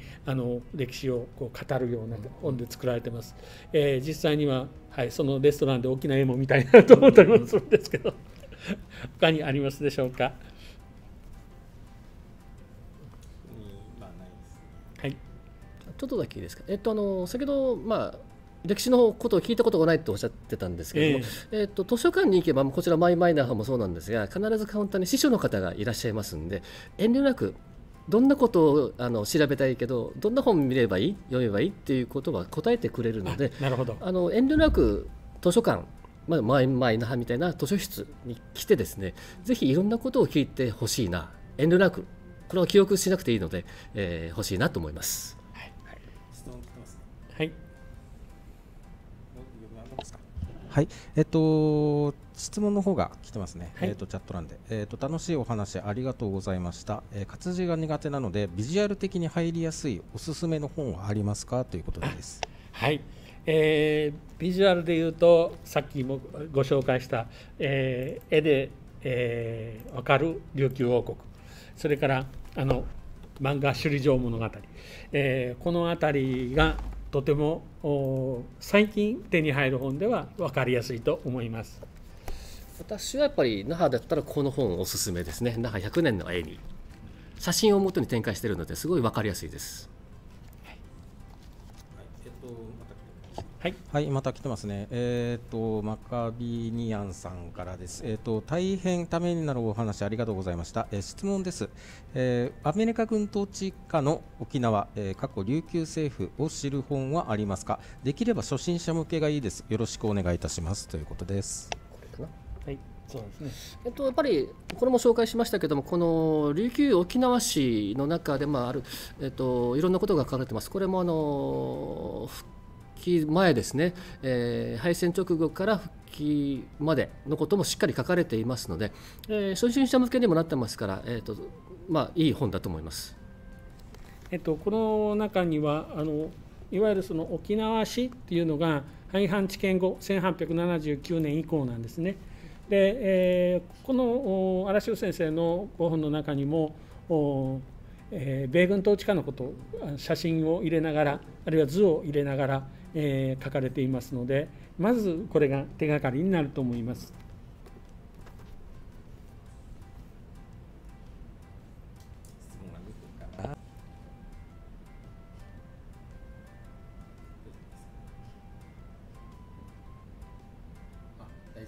はい、はい、大丈夫ですね。すいません、ちょっと今こちらの方の機材の方ちょっとぐるぐるこちらがぐるぐるしていた状態になってました。すいません。はい、どうぞ。はい、それでは、琉球歴史文化話班学会会長から担当の古塚に戻ります。那覇市人材育成支援センターマイマイ那覇開館記念講座は今回5回目をもちまして、これでおしまいとなります。どうぞ皆さん、このマイマイ那覇をご利用いただきたいと思います。図書室もございます。そして、これからも、コロナのある間は残念ながらこういう配信で、講座を行いたいと思っておりますけれども、いずれ、このコロナも落ち着いてきましたら、このホールあるいは研修室で、実際に皆さんのお顔を拝見させていただきながら講座を開きたいと考えております。これからもマイマイ那覇どうぞよろしくお願いします。ありがとうございました。ありがとうございました。はい、また天の声でございます。次回以降のですね、講座等のお知らせをさせてください。次回の講座でございます。実は来週になります。また、はい、来週日曜日の午前10時から、沖縄大学とですね、一緒に共同講座という形で、行います。沖縄大学地域研究所、マイマイ那覇の、共同講座として、コロナ禍における、沖縄の子ども家族の生活を、考えるというですね、講座をやります。で沖縄大学、それからシングルマザーフォーラム、それから、NPO 法人、沖縄学童保育支援センター、の方からですね、それぞれ、専門家の方をお呼びして、講座を開催する予定でございますので、よろしくお願いします。で、あとですね、私どもの、マイマイ那覇、のホームページ、の方ですね、こちらホームページの方はですね、施設案内ですとかいろんなお知らせの方を載せていく予定です。こちらの方も、ぜひご覧ください。ぜひですね、うちのマイマイ那覇は商用利用も可能な、施設になっておりまして、いろんな使い方ができますので、ぜひご活用いただければと思います。でそれから、私どものこの YouTube チャンネルの、お知らせについては、公式 Twitter、の方、それからですね、公式 Facebook、の方がございますので、こちらの方で、随時お知らせしていきますので、ぜひですねこちらの方チェックしてください。で、ツイッターの方は、何ですか、フォロー、ツイッターのフォローで、Facebook はページになってますけども、こちらの方のいいね、ぜひ、よろしくお願いしますということでございました。今日はお二方お疲れ様でした。ありがとうございました。ありがとうございました。では、また次回の、配信でお会いいたしましょう。さようなら。